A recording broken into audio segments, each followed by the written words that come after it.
Electrodynamics आप लोग start करेंगे आपका, है ना। क्या स्टार्ट करने जा रहे हैं? इलेक्ट्रोडायनेमिक्स। इलेक्ट्रोस्टैटिक्स सुना होगा ना आपने, इलेक्ट्रोडायनेमिक्स स्टार्ट करने जा रहे हैं, ठीक है। चलिए धीरे धीरे कनेक्ट कराएंगे इलेक्ट्रोस्टैटिक को भी। हेडिंग दे दीजिएगा इलेक्ट्रोडायनेमिक्स। इलेक्ट्रोडायनेमिक्स।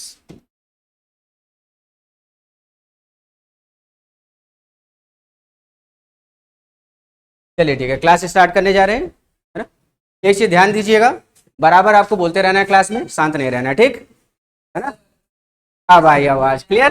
चलिए बढ़िया। चलिए तो इलेक्ट्रोडायनेमिक्स का मतलब क्या होता है? It is basically the study of charge. It is basically the study of charge. Good, लिख लीजिए इसको। It is basically the study of charge. Of charge, ठीक है। अच्छा, तो अगर हम चार्ज के बारे में पढ़ते हैं तो उसको क्या कहा जाता है? इलेक्ट्रोडायनेमिक्स। क्या कहा जाता है? इलेक्ट्रोडायनेमिक्स। क्लियर है? अच्छा सुनिए, अब आते हैं कि चार्ज क्या होता है। चार्ज क्या होता है? कोई बताना चाहेगा चार्ज क्या होता है? हाँ, अच्छा, कोई चीज पॉजिटिव और नेगेटिव वो चार्ज हो गई। हाँ हाँ, अच्छा ठीक है। सुनिए, कोई भी बॉडी या कोई भी ऑब्जेक्ट, है ना, जो कि क्या है, कोई भी बॉडी या कोई भी ऑब्जेक्ट जो कि मान लीजिए किसी स्पेस में प्रेजेंट है, ठीक है। ये नॉर्मल स्पेस है। अगर हम माइक्रोस्कोपिक लेवल की बात करेंगे तो उस पर मैं इस पेन की बात करता हूँ, क्लियर है ना। तो ये पेन जो है ये माइक्रोस्कोपिक लेवल पे प्रेजेंट है, क्लियर है। तो ये जो ऑब्जेक्ट है इस पे हमेशा क्या लगता है? एक फोर्स लगता है। ये ऑब्जेक्ट हमेशा क्या लगता है? इस पे एक फोर्स, देखिए लगा, नीचे गया है कि नहीं, है ना। तो इस ऑब्जेक्ट पे हमेशा क्या लगता रहता है? एक फोर्स। तो मैक्रोस्कोपिक लेवल या माइक्रोस्कोपिक लेवल, किसी भी लेवल पे फोर्स हमेशा ऑब्जेक्ट पे लगता रहता है, क्लियर है।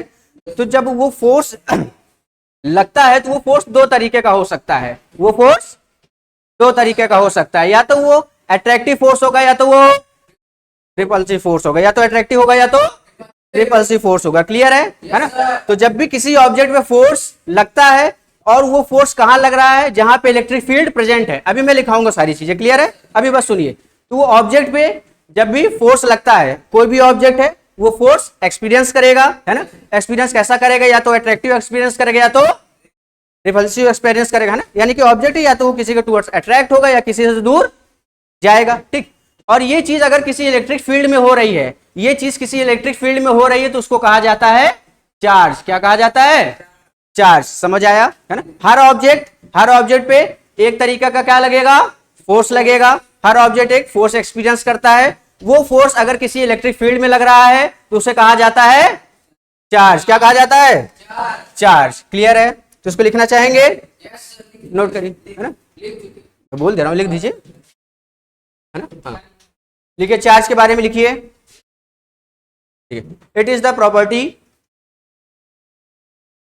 It is the property of an object or a particle. It is the property of an object or a particle. It is a property of an object or a particle when put in an space. When put in an space, इस space में रखा जाता है, it experiences a force. It experiences a force which may be either repulsive or attractive. Which may be either repulsive or attractive. ठीक है, force या तो repulsive होगा या तो अट्रैक्टिव होगा, ठीक है। क्या लिखा?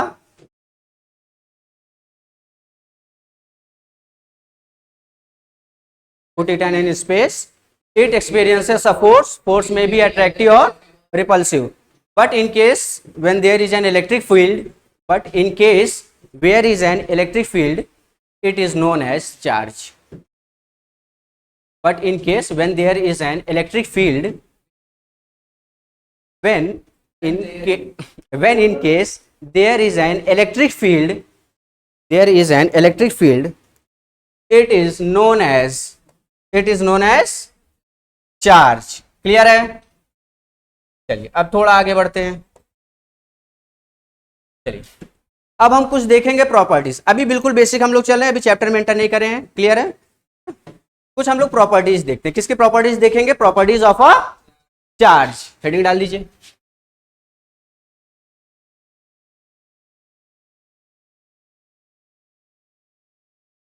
Properties of a charge.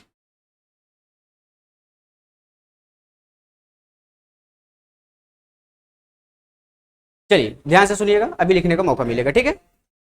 तो प्रॉपर्टीज में सबसे पहली चीज हम देखते हैं, जो हम डिफाइन करते हैं प्रॉपर्टी में, कि जो चार्ज होता है उसका यूनिट क्या होता है। चार्ज की यूनिट क्या होती है, आवाज, चार्ज की यूनिट कूलम होती है, ठीक। चार्ज की यूनिट क्या होती है, कूलम होती है, ठीक है, जिसे आप डिनोट करते हैं। अच्छा दूसरा, हाँ बोलिए बोलिए। अरे शॉर्ट फॉर्म में लिख दिया है, अब लिख लीजिएगा, चलिए उसको सही कर लीजिएगा, ठीक। शॉर्ट फॉर्म में लिखा है ना। चलिए तो पहली प्रॉपर्टी क्या है चार्ज की, कि चार्ज की जो यूनिट होती है वो क्या होती है, कूलम होती है, क्लियर है। इसकी दूसरी प्रॉपर्टी ये होती है कि हम लोग देखेंगे टाइप्स ऑफ चार्ज। क्या देखेंगे, टाइप्स ऑफ चार्ज। हाँ तो कोई कह रहा था कि टाइप्स बता रहा था, टाइप्स ऑफ चार्ज। कितने टाइप्स के चार्ज होते हैं, देयर आर, हाँ, 2 टाइप्स ऑफ चार्ज। कितने तरीके के, 2 तरीके के चार्ज होते हैं ना, एक पॉजिटिव और एक, कोई तीसरा तो नहीं होता। अच्छा ठीक, तो एक होता है पॉजिटिव चार्ज, एक होता है, अरे बोलिए, एक होता है पॉजिटिव चार्ज और दूसरा होता है नेगेटिव चार्ज, क्लियर है। सुनिएगा, हाँ आप इसको एग्जाम्पल के तौर समझ सकते हैं, है ना। सवाल आपने अच्छा किया, देख के मुझे लगा ही था ये आना चाहिए था आपके पास से सवाल, है ना। सुनिए, न्यूट्रल कोई चार्ज नहीं होता है, क्लियर है, न्यूट्रल कोई चार्ज नहीं होता है ना?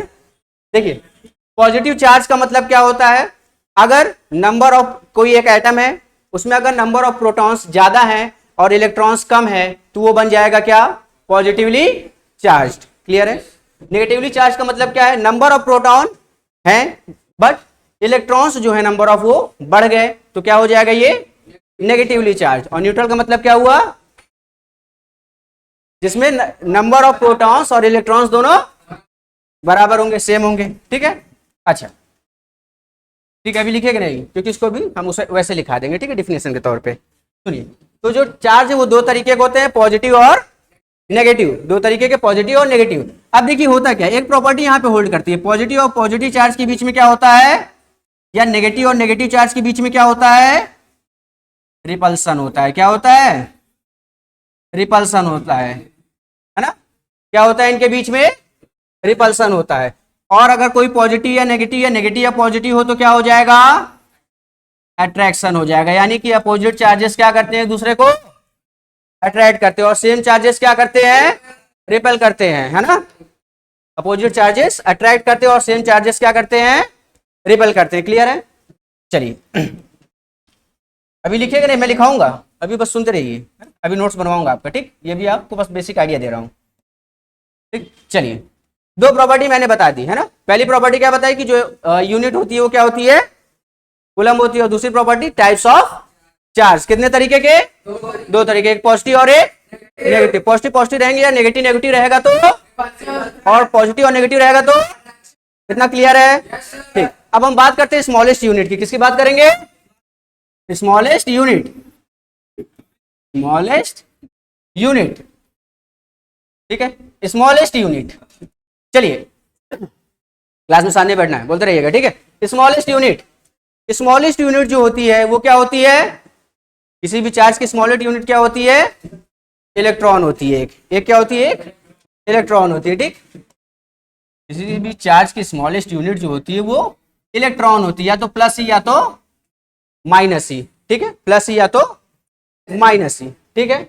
अच्छा अब देखिए, हालांकि इससे छोटी यूनिट भी होती है, इससे छोटी यूनिट भी होती है जिनको आप कहते हैं क्वार्क्स। क्या कहते हैं, क्वार्क्स, जैसे बतख करता है ना। चलिए इसमें क्या होता है, जैसे कि आप प्लस माइनस e/3 या प्लस माइनस 2e/3, ऐसे आप यहाँ पे क्या लेते हैं, चार्जेस को लेते हैं। बट इनको हमें कंसीडर अभी नहीं करना है, इनको अभी कंसीडर हमें नहीं करना है क्योंकि अभी आपके सिलेबस में नहीं है, बट आप जानते रहिए, क्लियर है ना। तो स्मॉलेस्ट यूनिट किसी भी चार्ज की क्या होती है, प्लस माइनस ई, प्लस माइनस ई, क्लियर। ई यानी इलेक्ट्रॉन, है ना, इलेक्ट्रॉन। अच्छा बढ़िया पूछा आपने। तो इलेक्ट्रॉन का चार्ज कितना होता है, अगर ये जान लीजिए। इलेक्ट्रॉन का चार्ज कितना होता है? अच्छा ठीक, 10⁻⁹ और इसका अगर ये कूलम में होता है ना, और अगर इसकी वेट की बात करें तो इसका वेट कितना होता है संजय, इसका वेट कितना होता है? 9.11 इंटू 10⁻⁻31, जानते रहिए बस, है ना, 9.11 इंटू 10 हाँ इलेक्ट्रॉन की बात हो रही है ना, -31 kg, जो कि बहुत ज्यादा छोटा होता है, ठीक है। हाँ कूलम में है, ठीक है। चलिए हाँ हाँ ठीक ठीक, चलिए ठीक है। दो बातें हो गई यहाँ पे। पहला क्या हो गया, स्मॉलेस्ट यूनिट क्या होती है इसकी, इलेक्ट्रॉन होती है ना, इलेक्ट्रॉन यानी कि ई, ठीक है। और इनसे छोटे भी होते हैं, क्वार्क्स वगैरह हो गए, या ये चीजें, क्लियर है। अच्छा चलिए अब आगे चलते हैं अगले टॉपिक पे। चलिए अभी मैं लिखा दूंगा इसको, ठीक। हाँ -19 ना, क्या चीज? हाँ तो अच्छा ये, हाँ तो 1 यहाँ पे नहीं खींचा था, ठीक है। चलिए ठीक है ना, ठीक है। चलिए इधर ध्यान दीजिए। चौथा, चौथा क्या होता है आपके पास सन, चौथा क्या होता है आपके पास, सुनिए। आपके पास यहाँ पे दो मैंने न्यूट्रल एटम्स लिए हैं। कितने न्यूट्रल एटम्स लिए हैं? दो न्यूट्रल एटम्स मैंने ले लिए हैं, क्लियर है। ये है दो न्यूट्रल एटम्स।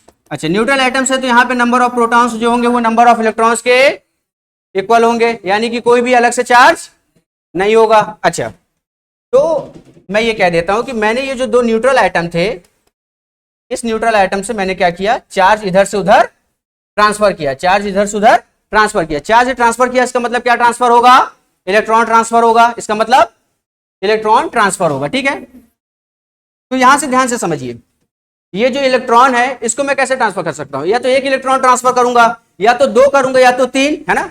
ऐसा तो नहीं कि आधा इलेक्ट्रॉन इधर, या ऐसा तो कुछ नहीं कर सकता ना, फ्रैक्शन में तो नहीं कर सकता।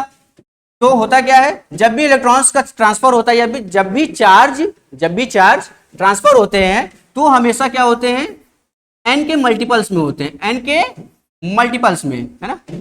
यहाँ पे एन आपका 0 1 2 डैश डैश डैश, एन के मल्टीपल्स का मतलब क्या है, या तो एक इलेक्ट्रॉन जाएगा, या तो दो इलेक्ट्रॉन जाएगा, या तो तीन इलेक्ट्रॉन जाएगा, ऐसे, ठीक है। इसी प्रोसेस को कहा जाता है, यह चौथी प्रॉपर्टी क्वांटाइजेशन ऑफ चार्ज, तो कहा जाता है क्वांटाइजेशन ऑफ चार्ज, है ना। समझ आए कि जो भी चार्ज है वो हमेशा क्या होगा, एन के मल्टीपल्स में ही ट्रांसफर होगा, ठीक। चलिए अभी लिखना नहीं, मैं लिखाऊंगा सारी चीजें, बस सुनते रहिए।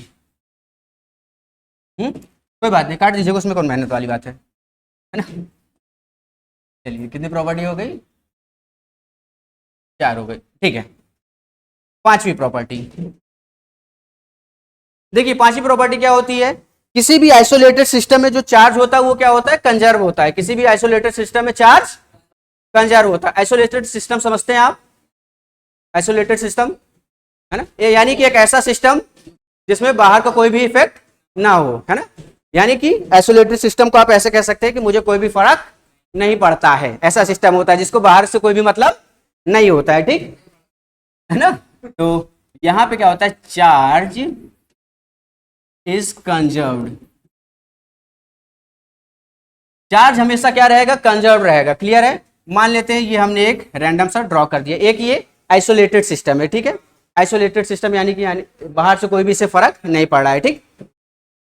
अब इधर देखिए, ए बी और सी समझते चलिएगा, कुछ हार्ड नहीं है, सब कुछ आसान है, क्लियर है। मान लेते हैं ए के पास +1 चार्ज है, बी के पास +2 चार्ज है, और इसके पास +4 चार्ज है, ठीक है ना। ये एक आइसोलेटेड सिस्टम है, बाहर से इसको कोई मतलब नहीं है।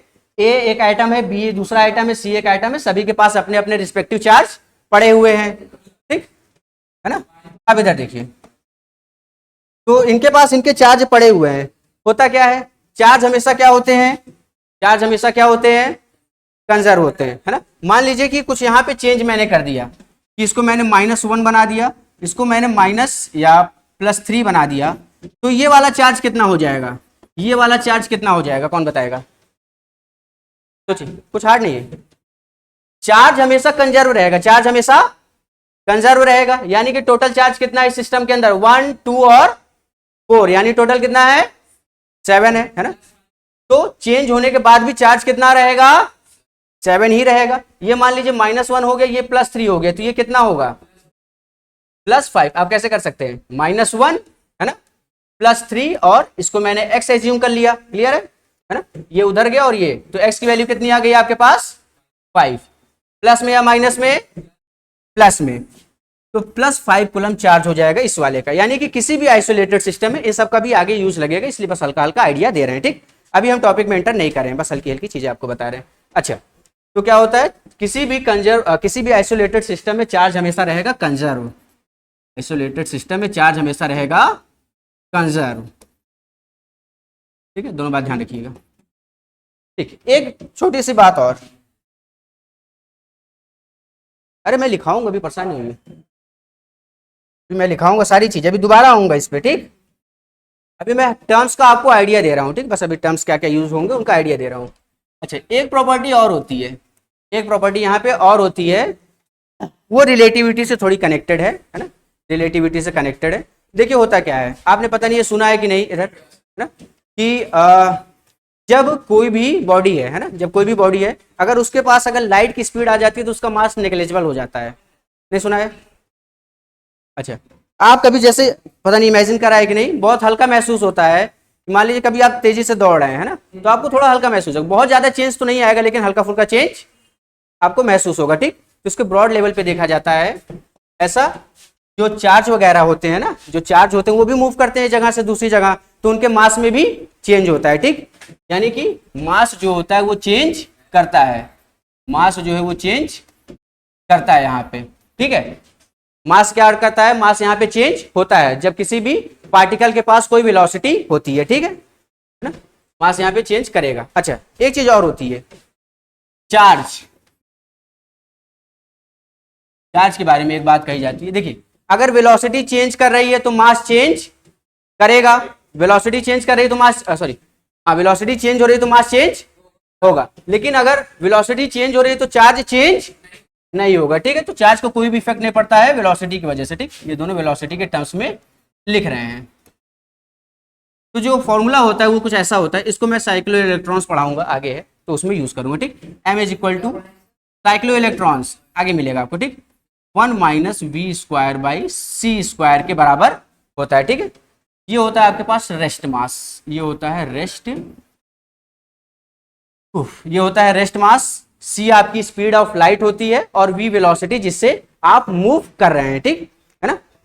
अब देखिए जनरली क्या देखा जाता है, जनरली क्या देखा जाता है, आपकी जितनी भी स्पीड हो, सुनिएगा, जो भी आपकी स्पीड होती है वो बहुत बहुत बहुत ज्यादा कम होती है किससे, स्पीड ऑफ लाइट से। आप कभी भी स्पीड ऑफ लाइट को अटेंड नहीं कर सकते, ठीक, सोच भी नहीं सकते, है ना। तो होता क्या है, कभी अगर ऐसा हुआ है ना, कभी अगर ऐसा हुआ कि आप लाइट की स्पीड पे पहुंच गए तो उस टाइम पे मास क्या हो जाएगा आपके पास, एकदम आप डिफाइन भी नहीं कर सकते, ठीक। यानी कि बस इतना आप समझिए, ये थोड़ा टॉपिक ऊपर का है बट इतना आप समझिए कि अगर कोई भी मास एक जगह से दूसरी जगह मूव कर रहा है, उसके पास अगर वेलोसिटी है तो उसके मास में चेंज आएगा लेकिन उसके चार्ज में चेंज नहीं आएगा, ठीक। बस इतनी सी बात है ना, उसके मास में चेंज आएगा लेकिन उसके चार्ज में चेंज नहीं आएगा, ठीक। इधर देख के बोलते रहिए, इधर चलिए सुनिए। अब कुछ मैं नोट्स आपको दे रहा हूं, है ना, हेडिंग डाल दीजिए प्रॉपर्टीज ऑफ चार्ज, अब हेडिंग डाल दीजिए प्रॉपर्टीज ऑफ चार्ज। क्या चीज, क्यों आपको नहीं पता, 8 पॉइंट कहाँ होती है, 10 × 10⁸ होती है ना। सौरभ तो बेचारा एकदम सदमे में आज लग रहा है। चलिए लिख लीजिए, कुछ पॉइंट्स हैं, है ना, नोट्स अपने तैयार कर लीजिएगा। सुनिए, पहला पॉइंट लिख लीजिएगा टाइप्स ऑफ चार्ज, प्रॉपर्टीज में पहले लिखिए टाइप्स ऑफ चार्ज, अब लिखिए प्रॉपर एक नोट्स बनवा दे रहा हूं, टाइप्स ऑफ चार्ज, ठीक। ये दो तरीके के होते हैं, एक पॉजिटिव और एक नेगेटिव, ठीक है। टाइप्स ऑफ चार्ज, एक पॉजिटिव होगा, ऐसे बना दीजिएगा, एक पॉजिटिव और दूसरा नेगेटिव। पॉजिटिव का मतलब है कि इलेक्ट्रॉन की क्या होगी यहाँ पे डिफिशियंसी होगी, है ना, इलेक्ट्रॉन की क्या होगी यहाँ पे, डिफिशियंसी। तो पॉजिटिव चार्ज का मतलब है डिफिशियंसी ऑफ इलेक्ट्रॉन, डैश करके आगे लिख लीजिए। पॉजिटिव चार्ज का मतलब है डिफिशियंसी ऑफ इलेक्ट्रॉन, इसी में आगे लिख लीजिए डिफिशियंसी ऑफ, कमी, कमी, है ना, डिफिशियंसी ऑफ इलेक्ट्रॉन।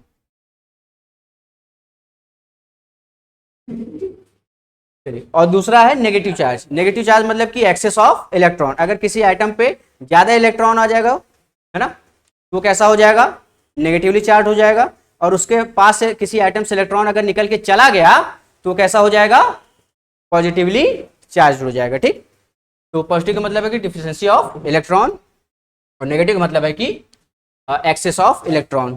ठीक है, दूसरा पॉइंट लिख लीजिए आप, on charging, on charging, on charging, अगर ऑन चार्जिंग लिखिए, दूसरा पॉइंट लिखिए ऑन चार्जिंग।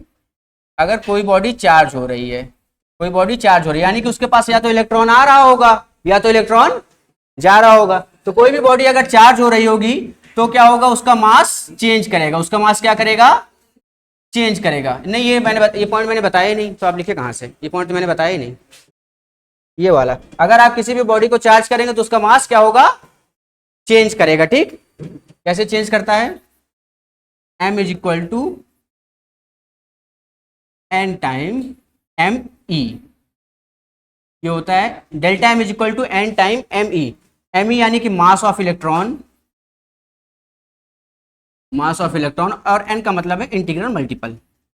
इंटीग्रल मल्टीपल का मतलब होता है अगर एक मास आएगा, एक इलेक्ट्रॉन जुड़ेगा तो मास जो है ई टाइम्स बढ़ेगा। दो इलेक्ट्रॉन आ गए किसी आइटम पे तो मास 2 ई टाइम्स बढ़ जाएगा, तीन आ गए तो 3 टाइम्स बढ़ जाएगा। क्लियर है, ठीक, इसको नोट कर लीजिए। इंटीग्रल मल्टीपल कहां से बताइए, बताइए, बताइए।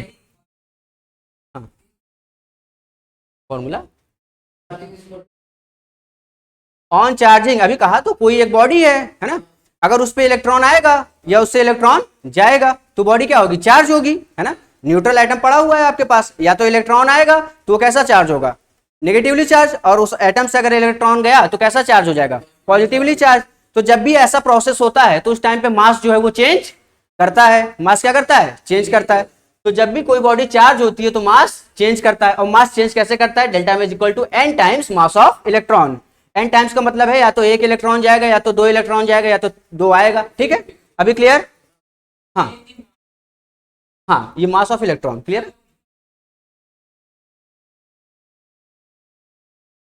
एक्सेस ऑफ इलेक्ट्रॉन, किसी आइटम पे अगर इलेक्ट्रॉन्स ज्यादा आ गए तो क्या हो जाएगा, नेगेटिवली चार्ज। नेगेटिवली चार्ज का मतलब क्या है, जितने नंबर ऑफ प्रोटॉन है उससे ज्यादा नंबर ऑफ इलेक्ट्रॉन्स आ गए, है ना, तो नेगेटिवली चार्ज। क्लियर, नोट कर लीजिए इसको।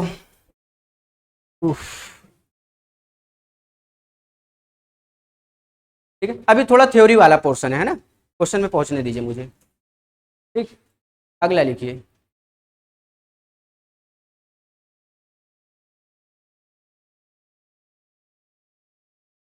ठीक है, अगला पॉइंट लिख लीजिए, unit of charge, unit of charge dash colon, unit of charge होती है कोलम।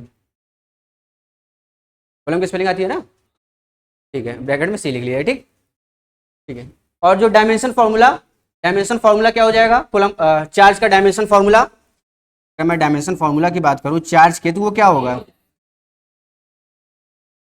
क्या कोई इंडेक्स पावर है वो, एक का मतलब क्या है, क्या वो एंगल है या कोई इंडेक्स पावर है, बताया था मैंने केस। जब भी कोई, मान लीजिए डायमेंशन फार्मूला 1 तब होता है जब क्या हो, किसी नंबर, मान लीजिए किसी एंगल की बात हो रही हो या किसी एक्सपोनेंशियल की बात हो रही है, ठीक, तभी डायमेंशन फार्मूला 1 होता है। सुनिए, क्यू क्या होता है, चार्ज, इधर सुनिएगा ध्यान से, धीरे धीरे ध्यान लगाइए। चार्ज क्या होता है, Q is equal to I T, I यानी कि करंट, और टाइम, कितना करंट कितने टाइम के लिए फ्लो किया है वो क्या दे देगा, चार्ज, है ना।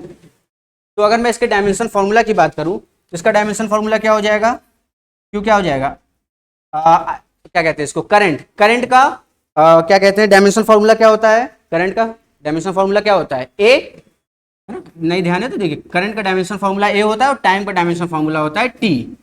तो इसका डायमेंशन फार्मूला क्या बन गया, ए टी। ठीक, ए टी, ये हो जाता है डायमेंशन फार्मूला किसका, आपके चार्ज का। ठीक, कुछ पॉइंट्स और हैं, क्वांटाइजेशन लिख लीजिएगा, अगला पॉइंट लिख लीजिएगा, it is quantized, it is quantized. अगला पॉइंट है इट इज क्वांटाइज्ड। क्वांटाइज्ड का क्या मतलब बताया था मैंने, क्वांटाइज्ड का क्या मतलब बताया था, हाँ क्वांटाइज्ड का मतलब क्या था, हमेशा जो इलेक्ट्रॉन जाएगा वो कैसे जाएगा, हमेशा इंटीग्रल मल्टीपल में जाएगा, यानी कि एक इलेक्ट्रॉन, दो इलेक्ट्रॉन, कभी आधा इलेक्ट्रॉन या ऐसे इलेक्ट्रॉन नहीं जाएंगे, फ्रैक्शन में कभी भी नहीं जाएंगे, या तो एक इलेक्ट्रॉन या तो दो इलेक्ट्रॉन, हमेशा नंबर्स में ही जाएंगे। ठीक, तो इसको लिख लीजिए, इट इज क्वांटाइज्ड। क्वांटाइज्ड का मतलब है कि जो क्यू की वैल्यू होती है वो प्लस माइनस एन ई के बराबर होती है। ठीक, या तो इलेक्ट्रॉन जाएगा या तो इलेक्ट्रॉन आएगा। ठीक है, अच्छा चलिए अगला पॉइंट लिख लीजिए।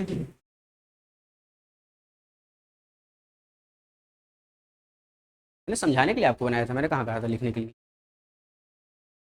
चलिए अगला लिख लीजिएगा, लाइक चार्जेस, लिख लीजिए लाइक चार्जेस और अनलाइक चार्जेस, लाइक चार्जेस और अनलाइक चार्जेस, लाइक चार्जेस और अनलाइक चार्जेस, है ना।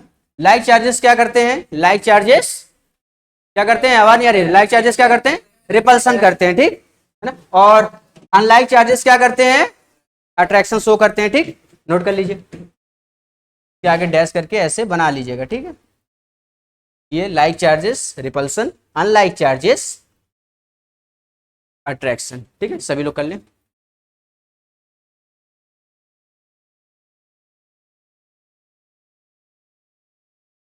अगला पॉइंट लिखिएगा, चार्ज एट रेस्ट। अगला पॉइंट लिखिए, चार्ज एट रेस्ट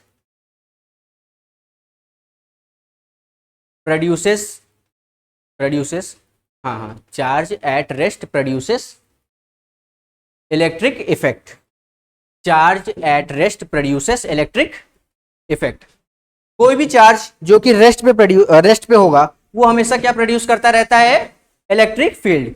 नहीं समझे, इसको कनेक्ट करिए कुछ ऐसे, ये हमारी बॉडी है ना, एक मास है और ये पूरा अर्थ है। ठीक, बड़े लेवल पे समझिए, ये पूरा अर्थ है और ये हमारी बॉडी है, क्लियर है। तो हमारी बॉडी पे हमेशा क्या लग रहा है, एक फोर्स लग रहा है, एक फील्ड लग रही है, क्या लग रही है, एक फील्ड, है ना। ये देखिए इस पे बॉडी पे क्या लग रही है, ग्रेविटेशनल फील्ड लग रही है, इसीलिए नीचे जा रहा है। तो वैसे क्या होता है, कोई भी चार्ज जो कि स्पेस में पड़ा हुआ है उस पर हमेशा क्या लगता रहता है, इलेक्ट्रिक फील्ड लगता रहता है। ठीक, आपको दिखाई नहीं देगा लेकिन वो लगता रहता है। ठीक, जैसे ग्रेविटेशनल फील्ड यहाँ नीचे की तरफ लग रही है, क्लियर है। तो इसमें आगे लिखिए अगली लाइन, इसी में, charge in an uniform motion, charge at rest क्या प्रोड्यूस करता है, इलेक्ट्रिक फील्ड। अब लिखिएगा, charge in an uniform motion, अगर इलेक्ट्रॉन रेस्ट पे है तो इलेक्ट्रिक फील्ड प्रोड्यूस होगी, और अगर इलेक्ट्रॉन मूव करना शुरू किया तो क्या होगा, produces electric field and magnetic field both. ठीक है, इलेक्ट्रिक फील्ड, टूट गया क्या, देखो, electric field and magnetic field. अगर कोई इलेक्ट्रॉन मूव कर रहा है तो इलेक्ट्रिक फील्ड भी जनरेट करेगी और मैग्नेटिक फील्ड, दोनों जनरेट करेगी। ठीक, इसी के नीचे अगला, charge in an accelerated motion, एक रेस्ट था, दूसरा मोशन में आया, तीसरा accelerated motion. Charge in an accelerated motion produces, charge in an accelerated motion produces electric field, magnetic field, electric field, magnetic field, electromagnetic waves, electromagnetic waves, bracket में लिख लीजिएगा, electromagnetic waves के bracket में लिख लीजिएगा, रेडिएट्स एनर्जी। इलेक्ट्रोमैग्नेटिक वेव निकलती है तो एनर्जी रेडिएट करती है। ठीक, रेडिएट्स एनर्जी।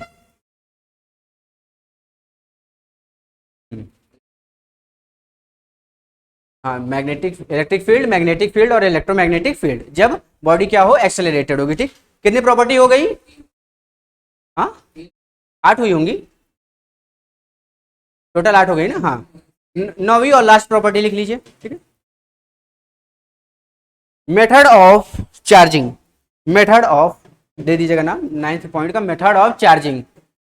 कोई भी बॉडी जो है वो 3 तरीके से चार्ज हो सकती है, कोई भी बॉडी 3 तरीके से चार्ज हो सकती है। ठीक, पहला क्या कंडीशन है, या तो उनके बीच में फ्रिक्शन होगा, या तो उनके बीच में फ्रिक्शन होगा, है ना, या तो उनके बीच में कंडक्शन होगा, या उनके बीच में इंडक्शन होगा। ठीक है ना, इंडक्शन चूल्हा वाला नहीं आप फंस रहे हैं। ठीक है, तो पहला लिख लीजिए फ्रिक्शन में, पहला लिख लीजिए फ्रिक्शन, और फ्रिक्शन के अंदर लिखिए, हाँ friction, on rubbing two suitable bodies, on rubbing two suitable bodies, equal and opposite charges, on rubbing two suitable bodies, equal and opposite charges are developed। जब आप दो बॉडी को रब करते हैं तो इक्वल और अपोजिट चार्ज यहाँ पे डेवलप हो जाता है। ठीक, अगला है कंडक्शन। ठीक है, कंडक्शन, अब इसमें भी आपको देखना पड़ रहा है अस्तित्व, इसमें भी आप झाँक रहे हैं, चलिए अपना करिए। अगला है conduction, charging by making contact, जब दो बॉडी के कॉन्टैक्ट से चार्ज का ट्रांसफर होता है उसे कंडक्शन कहा जाता है, सिंपल टर्म्स में कहा जाए तो। ठीक है, चार्जिंग बाय मेकिंग कॉन्टैक्ट्स। ठीक है, charging by making contacts. Last by induction, by induction, हाँ बाय इंडक्शन। इसमें लिख लीजिएगा charging by without making contact, charging by without making contact. ठीक है, इसमें चार्जिंग कैसी होती है, बिना कांटेक्ट बनाए हुए, यानी कि बॉडी एक दूसरे को टच नहीं करेंगे, है ना। देखिए जैसे कि एक क्यू चार्ज मैंने रख दिया जो कि पॉजिटिवली चार्ज है, जो कि पॉजिटिवली चार्ज है, और इसके सामने मैंने एक न्यूट्रल आइटम रख दिया, इसके सामने मैंने क्या कर दिया, एक न्यूट्रल आइटम रख दिया। ठीक, अब न्यूट्रल आइटम रख दिया तो क्या होगा, इसमें इलेक्ट्रॉन्स भी होंगे और प्रोटॉन्स भी होंगे, है ना, इलेक्ट्रॉन्स भी होंगे, प्रोटॉन्स भी होंगे। तो इस पॉजिटिव चार्ज को देख के जो इलेक्ट्रॉन्स होंगे सब किसकी तरफ भाग आएंगे, इधर बाउंड्री की तरफ आएंगे कि नहीं आएंगे, यानी सारे नेगेटिव चार्ज किधर की तरफ आके एक्यूमुलेट हो जाएंगे, इस साइड, बचे हुए जो है वो किधर चले जाएंगे, इस साइड। ठीक है, तो ऐसे जब चार्ज जनरेट होता है उसको कहा जाता है इंडक्शन। ठीक है, जैसे एक बढ़िया एग्जांपल आप लोगों ने बचपन में किया होगा, बैलून लेके सर पे रगड़ा होगा, है कि नहीं, नहीं है ना, उसमें फिर पेपर चिपकाया होगा, क्या नहीं, स्केल से, अच्छा आप बैलून से ट्राई करिए। चलिए हो गया, ठीक,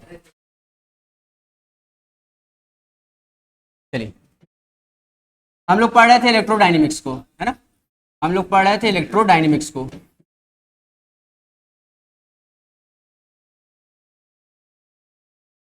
सुनिए, इलेक्ट्रोडायनेमिक्स बेसिकली क्या था आपका, इलेक्ट्रोडायनेमिक्स क्या था बताइए, इलेक्ट्रोडायनेमिक्स क्या था, electrodynamics is the study of charge. ठीक है, it is the study of charge. Electrodynamics को मैं 3 पार्ट्स में डिवाइड करूंगा। पहला पार्ट, जब चार्ज क्या होगा, रेस्ट में होगा, चार्ज इज इन रेस्ट, जब चार्ज रेस्ट में होगा तो दो चीज हम लोग पढ़ेंगे, कितनी चीजें पढ़ेंगे, दो चीजें पढ़ेंगे। जब चार्ज रेस्ट में होता है तो हम लोग पढ़ते हैं इलेक्ट्रोस्टैटिक्स, आया, चार्ज जब रेस्ट में होता है तो हम लोग पढ़ते हैं इलेक्ट्रोस्टैटिक्स, यही आपका चैप्टर है, क्लियर है। दूसरा, अभी चैप्टर पे हम लोग नहीं पहुंचे हैं, ठीक, बेसिक है ना, चार्ज इज इन रेस्ट, तो ये क्या हो जाएगा, इसमें दो चीजें हम लोग पढ़ेंगे, एक पढ़ेंगे इलेक्ट्रोस्टैटिक और दूसरा पढ़ेंगे, नहीं वो तो पढ़ ही रहे हैं, दूसरा क्या पढ़ेंगे, आपने सुना होगा, एक इलेक्ट्रो कैपेसिटर्स, है ना, जहां पे चार्ज क्या होता है, क्वांटाइज्ड होता है, कैपेसिटर्स। ठीक है, जब भी इलेक्ट्रॉन क्या होगा, रेस्ट में होगा, तो दो चीजें हम लोग देखेंगे, इलेक्ट्रोस्टैटिक और क्या देखेंगे, कैपेसिटर्स को देखेंगे। ठीक, फिर क्या होगा, जब चार्ज आपका मोशन में आएगा, चार्ज जब आपका मोशन में होगा, यानी कि charge is in motion, charge is in motion, जब चार्ज मोशन में होगा तो क्या होगा, चार्ज जब मोशन में होता है तो हम पढ़ते हैं मैग्नेटिज्म पढ़ते हैं, और अल्टरनेटिंग करंट पढ़ते हैं। ठीक है, मैग्नेटिज्म पढ़ते हैं, अल्टरनेटिंग करंट पढ़ते हैं, और करंट इलेक्ट्रिसिटी पढ़ते हैं। आप चैप्टर के नाम सुने होंगे, कनेक्ट करते जाइए, करंट इलेक्ट्रिसिटी, करंट इलेक्ट्रिसिटी, ये दोनों में आता है, यहाँ पे चार्ज मूव भी कर रहा होगा, चार्ज रुका भी हुआ होगा। ठीक, तो चार्ज जब रेस्ट में है तो हम लोग पढ़ेंगे इलेक्ट्रोस्टैटिक्स को और कैपेसिटर्स को। ठीक, चार्ज जब मोशन में होगा, क्योंकि ना करिए, चार्ज जब मोशन में होगा तो मैग्नेटिज्म पढ़ेंगे और अल्टरनेटिंग करंट पढ़ेंगे, और चार्ज जब एक्सेलरेटेड होगा, चार्ज जब एक्सेलरेटेड होगा, थर्ड केस, चार्ज जब एक्सेलरेटेड होगा, charge is in accelerated motion,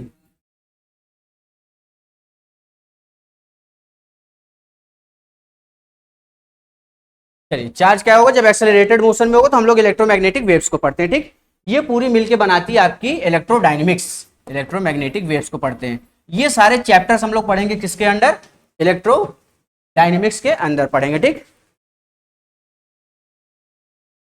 ये जब बॉडी एक्सेलरेटेड होती है इसके अंदर आता है। इसको ड्रॉ कर लीजिए, चलिए।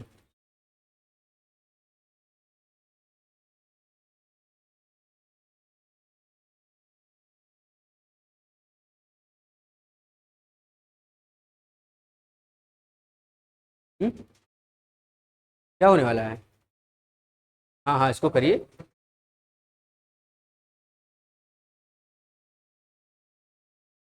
चलिए, हो गया। हाँ, अगली हेडिंग दीजिएगा, इलेक्ट्रोस्टैटिक्स। ओहो, जल्दी करिए जल्दी करिए जल्दी करिए। अब चैप्टर का नेम दे दीजिएगा इलेक्ट्रोस्टैटिक्स, चलने वाली बात है। हाँ, ठीक है। चलिए अब, चलिए अब अगली हेडिंग दीजिएगा इलेक्ट्रोस्टैटिक्स, और उसमें हम लोग पढ़ेंगे कूलम्स लॉ को।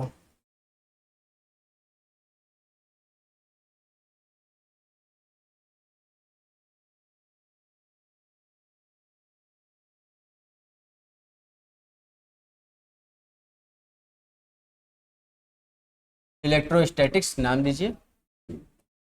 चलिए देखिए, इसमें सबसे पहले हेडिंग दीजिएगा कूलम्स लॉ। क्या करें, कूलम्स लॉ, हेडिंग दे दीजिएगा कूलम्स लॉ।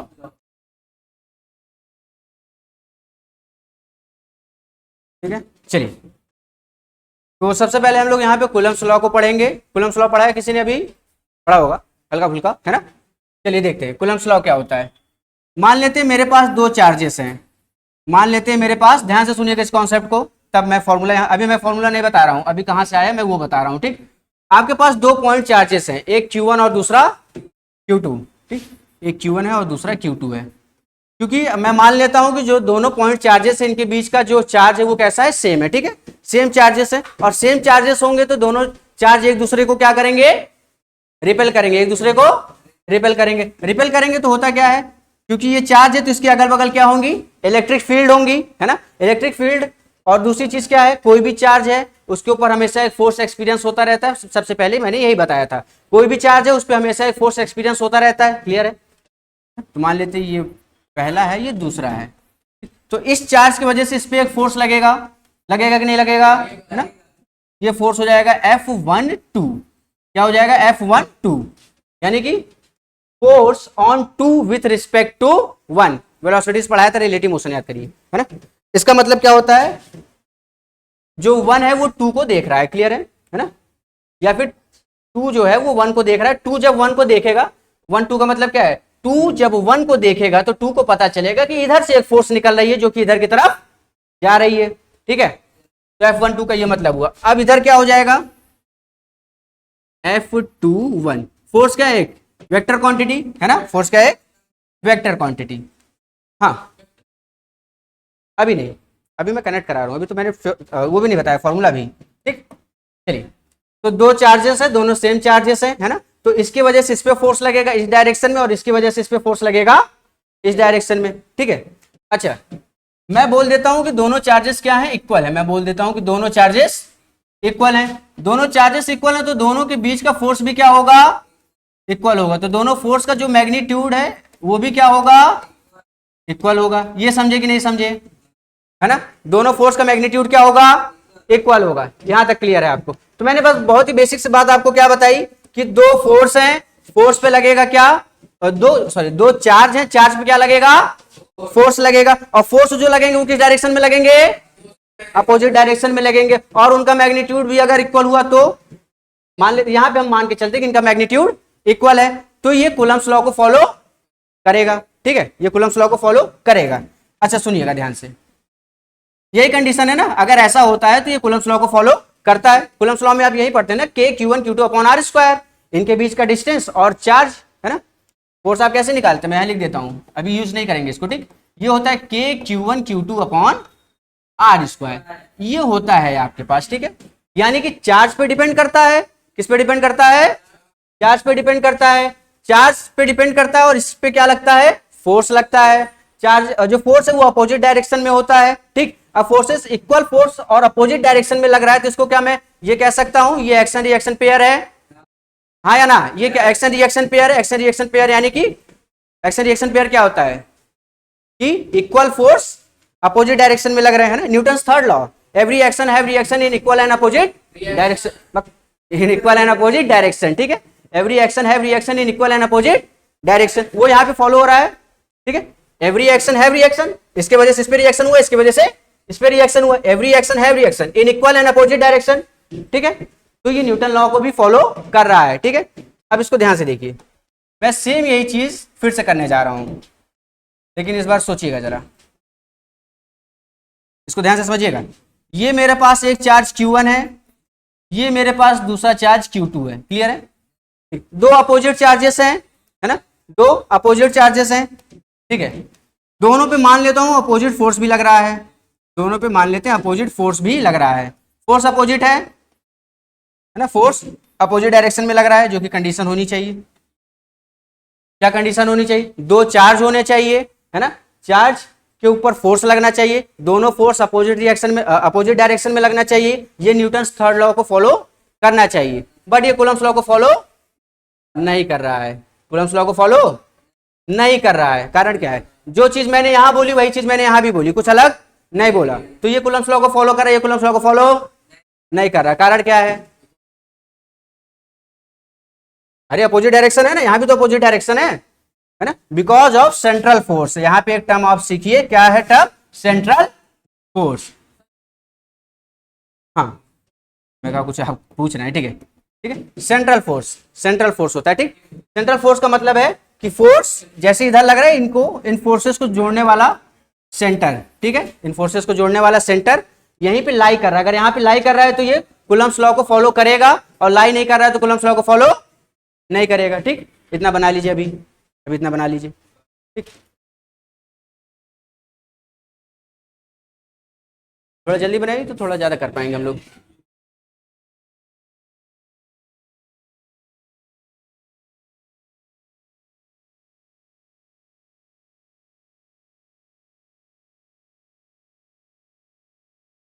ऑनलाइन में खड़े, बस इसी बात की गनीमत है आप लोग की, जाना शुरू करता अभी।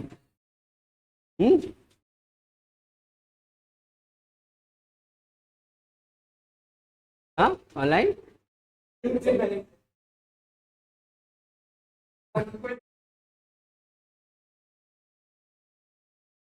फिर नोट करिए, नोट करिए।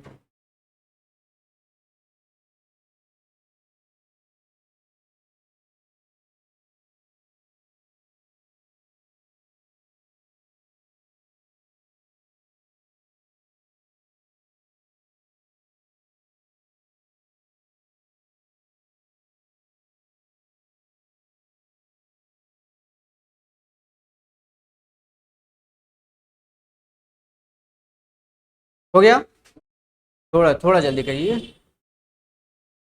बहुत कुछ है, अभी तो हम लोग फॉर्मूले तक भी नहीं पहुंच पाए, ठीक है। अभी हम लोगों ने फॉर्मूले भी नहीं पढ़े हैं, ठीक। सुनिए, अच्छा, ये मैं एक आइसोलेटेड सिस्टम ले रहा हूँ, ठीक है, ये मैं एक आइसोलेटेड सिस्टम ले रहा हूँ, ध्यान से सुनिएगा, आपको करना है, ठीक है। ये एक चार्ज, बात नहीं, ये एक चार्ज है, ये दूसरा चार्ज है, इधर बताइए, ये एक चार्ज है, ये दूसरा चार्ज है, ठीक। मान लेते हैं इस पे कुछ +5 कूलम का चार्ज है, और इस पे कुछ प्लस मान लेते हैं 10 कूलम का चार्ज है, ठीक है।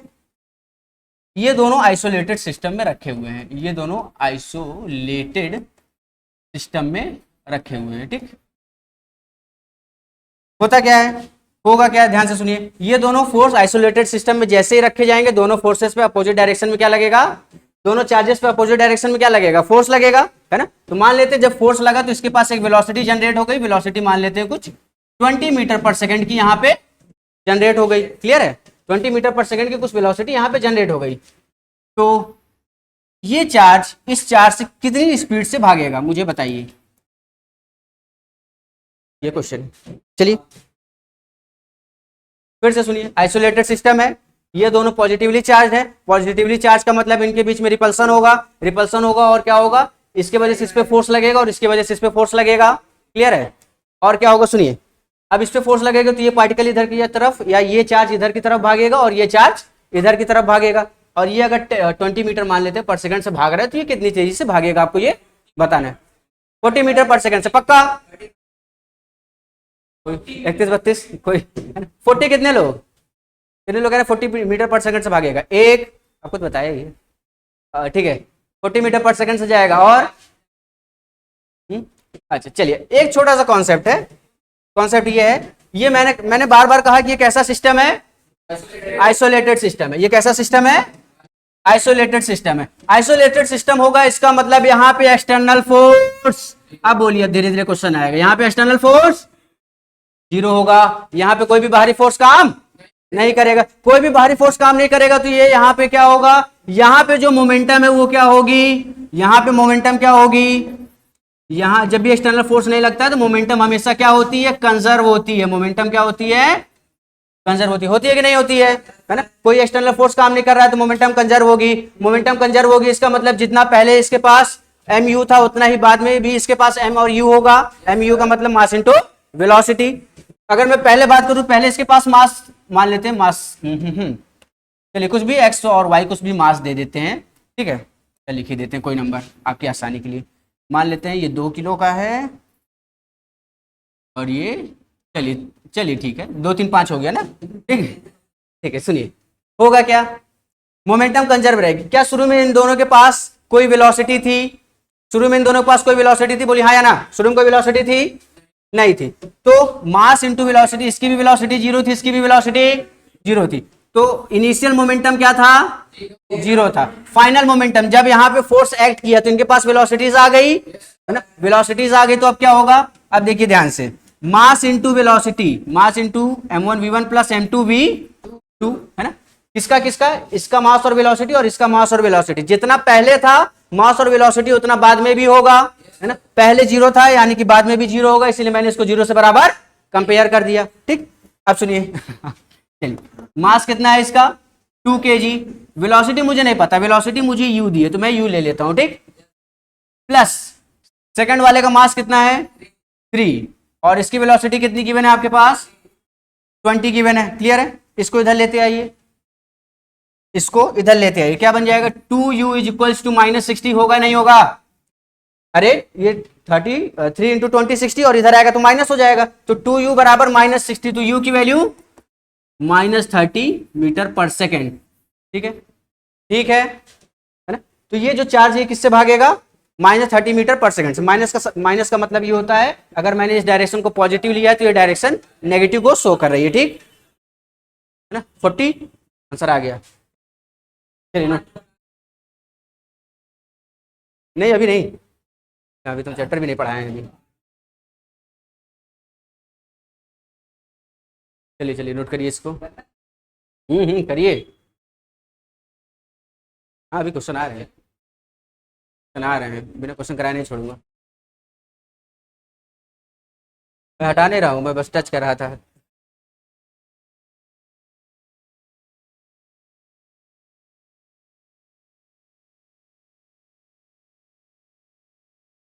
करिए अभी कोलम्स लॉ का फॉर्मूला आएगा,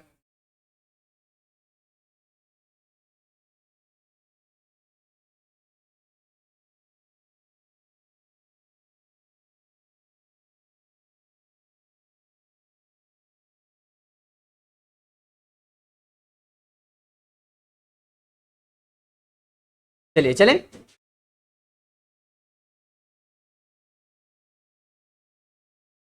आइए, तो जो भी अभी हम लोगों ने देखा, हम लोगों ने सिर्फ इतनी चीजें देखी कि जो आपका फोर्स है ना, अगर मैं बात करता हूं फोर्स 1 2 के मैग्नीट्यूड की या फोर्स 2 1 के मैग्नीट्यूड की, यानी कि 2 के रिस्पेक्ट में 1 पे कितना फोर्स लग रहा है या 1 के रिस्पेक्ट में 2 पे कितना फोर्स लग रहा है, ये डायरेक्टली प्रोपोर्शनल था चार्ज Q1 के, बोलिए हाँ या ना, जितना ज्यादा चार्ज होगा उतना ज्यादा फोर्स बढ़ेगा, ठीक। और यही डायरेक्टली प्रोपोर्शनल होगा किसके, Q2 के भी प्रोपोर्शनल होता है ना, ठीक। यानी कि दोनों चार्जेस पे क्या होंगे, फोर्सेस लगते हैं, है ना, एक पे पहले चार्ज पे दूसरे की वजह से फोर्स और दूसरे चार्ज पे पहले की वजह से फोर्स, है ना। तो ये फोर्सेस क्या होंगे, मतलब जो फोर्सेस हैं ये प्रोपोर्शनल होगा चार्जेस के, ठीक है। जितना ज्यादा चार्ज होगा उतना ज्यादा इलेक्ट्रिक फील्ड होगी और जितना ज्यादा इलेक्ट्रिक फील्ड होगा उतना ज्यादा फोर्स होगा। तो ये प्रोपोर्शनल होगा Q1 के, यही प्रोपोर्शनल होगा Q2 के, और यही प्रोपोर्शनल होता है 1/r² के। किसके प्रोपोर्शनल होता है? इधर 1/r² के प्रोपोर्शनल होता है। ठीक, तो हम यहां से लिख सकते हैं जो फोर्स है आपके पास वो डायरेक्टली प्रोपोर्शनल है Q1 Q2/r² के। और जब भी प्रोपोर्शनैलिटी हटती है तो एक कांस्टेंट आता है, जब भी प्रोपोर्शनैलिटी हटती है एक कांस्टेंट आता है, तो कांस्टेंट को मैंने K लिया और ये हो जाता है Q1 Q2/r²। ये हो जाता है K1 force is equal to K Q1 Q2/r²। ठीक, ये होता है फॉर्मूला किसका? फोर्स का, जो दो चार्जेस के बीच में लगते हैं। ठीक, दो चार्जेस के बीच में ये फोर्स लगता है।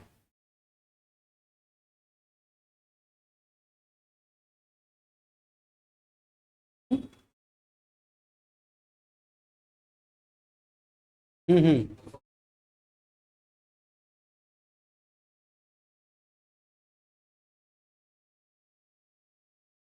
एक्स वाई के टर्म्स में, वेरिएबल्स के टर्म्स से आंसर आएगा। जैसे जैसे आप वैल्यूज रखेंगे वैसे वैसे चीजें चेंज होंगी। ठीक, के की वैल्यू लिख लीजिएगा 9 × 10 की पावर।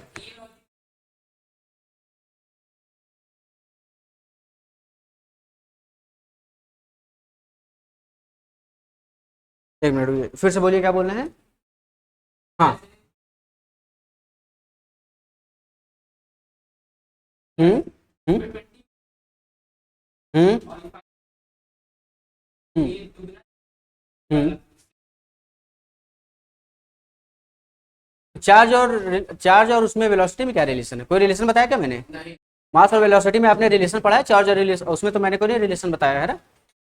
ये के की वैल्यू लिख लियो। हाँ, रिपल, हाँ रिपल करेंगे, सेम चार्जेस तो रिपल करेंगे। कौन सा? दोनों रिपल करेंगे। रुकिए मैं आता हूँ क्वेश्चन पे। ये है ना? हाँ चलिए, कहाँ गया? हाँ चलिए चलिए, बोलिए बोलिए बोलिए, जल्दी बोलिए, अब जल्दी बोलिए थोड़ा। हाँ, पाइप वाला कहाँ से जा सकता था?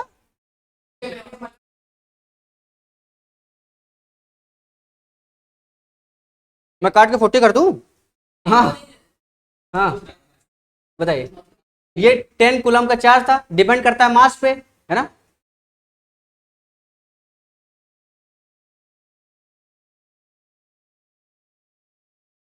तो फिर भी मास पे ही डिपेंड करेगा। हाँ, तो फिर कम हो जाएगा, कोई दिक्कत नहीं है।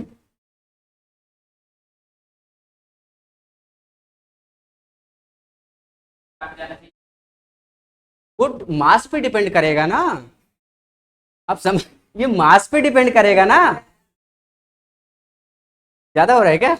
हाँ, ये मास पे डिपेंड, मास आप चेंज करिए। एक टाइम पे ऐसा है कि ये भी इक्वल हो जाएंगे, एक टाइम पे ऐसा है कि ये भी इक्वल हो जाएंगे। मैं वैल्यूज चेंज कर दूं, ये इक्वल हो जाएंगे। ठीक, बस ये चीज है, क्योंकि मास पे सिर्फ डिपेंड होता है। चलिए कुछ चीजें इसको जल्दी से लिखिए तो। के की वैल्यू 9 × हाँ हाँ चलिए, और कुछ चीजें यहाँ पे और हैं।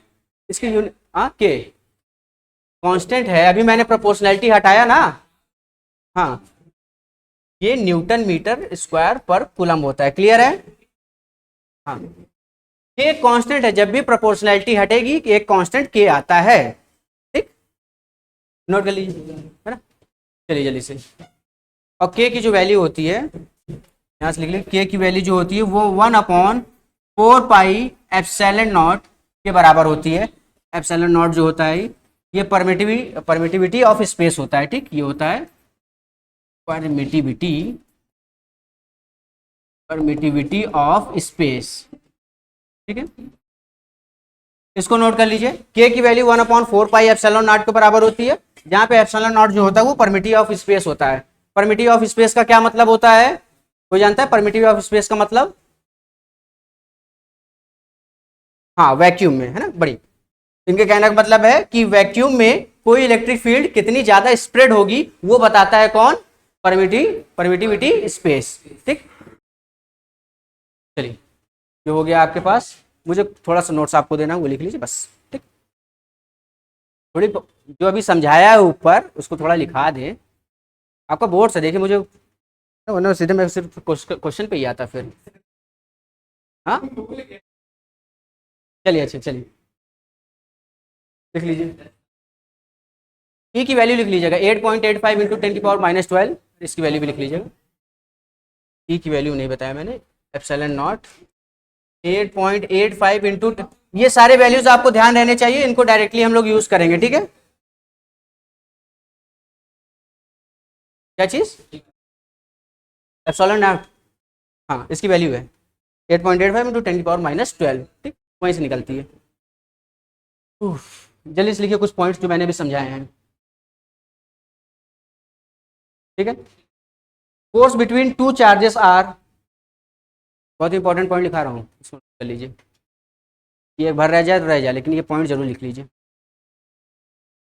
Forces between two charges are, है ना, opposite in direction, opposite in direction and equal in magnitude, opposite in direction and equal in magnitude and obviously, and equal in magnitude and obviously it depends on two different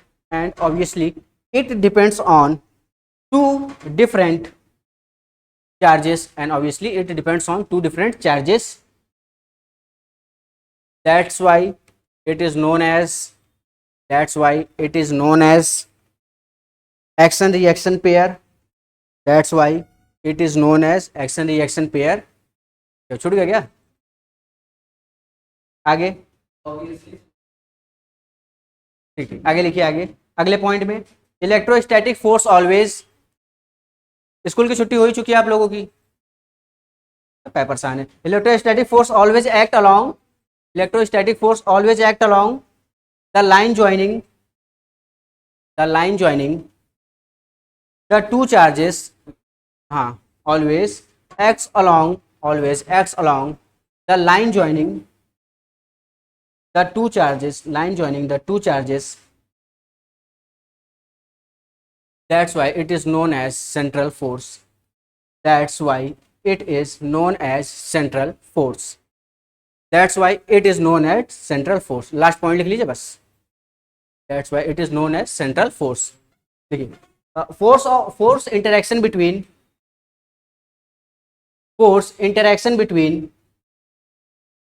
interaction between two charges is independent, force interaction between two charges is independent of presence of absence of, समझने की कोशिश करिएगा, absence of other charges, मैं समझा देता हूं, presence of absence of other charges। देखिए मतलब मैंने क्या बताया, मैंने ये बताया कि अगर दो चार्जेस हैं, है ना, दो चार्जेस हैं, एक Q1 है, दूसरा चार्ज Q2 है, ठीक है, तो ये Q1 Q2 के बीच में आपस में फोर्स लगेंगे, है ना, इन दोनों चार्जेस के बीच में आपस में फोर्स लगेंगे। एक थर्ड फोर्स आ जा रहा है Q3, तो होगा क्या, देखिए इन दोनों में फोर्स लग रहा है, तो इसके आने और ना आने से कोई फर्क नहीं पड़ेगा, ठीक, थर्ड चार्ज की वजह से कोई फर्क नहीं पड़ेगा, है ना। बस ये बात है कि अगर कोई थर्ड चार्ज आ जा रहा है, इन दोनों में फोर्स लग रहा है, तो थर्ड चार्ज की वजह से कोई उस पर फर्क नहीं पड़ने वाला है।